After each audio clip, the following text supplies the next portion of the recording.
Hello there, Simon Hengel from Tora Kukri. Just like to show you this second Enfield Kukri I've got, which a gentleman called Bob from MD Long managed to supply for me. It's probably one of two that are known, so it's almost as rare, or just as rare in fact, as my second 10th Gurkha Rifles Kukri from Gallipoli in World War One, of which there's only two known to be in existence. One the 10th Gurkha Rifles have got, and the other one I've got, which I'm very, very grateful for. But historically, this is a very important kukri, certainly an English-made kukri anyway. It has the Enfield stamp on it, which is just about seeable. You can just about see it there. But it's a very different blade design to the other one I did the other week on the Enfield Kukri. Now this is more of a utilitarian kukri, so the only stipulation that seems to have been made was that the blade length was 31.5 centimetres, and the rest is very much up to whoever made it for Enfield. So Enfield obviously put out contracts to various British cutlers, and they then obviously passed some sort of test, I guess, and made them and supplied them to Enfield, who put their stamp on them for whichever unit it was. I'd like to think it was some Gurkha unit, but possibly not. But yeah, these are, the Enfield Kukris are, in my honest opinion, the best English-made kukris that have ever been. There have been other ones, but they just didn't get the shape right or whatever.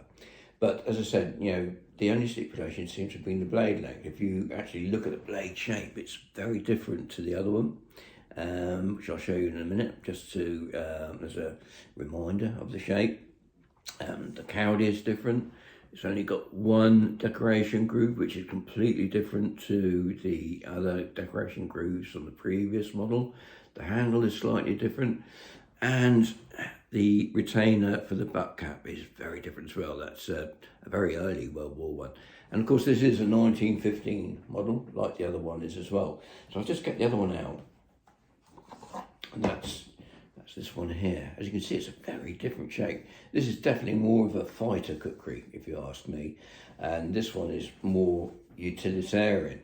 So I think if I was a Gurkha, I would probably prefer the utilitarian version. If I was an officer, I would prefer this one, because obviously officers had to at least do all their hard work for them anyway. But this is a great user kukri.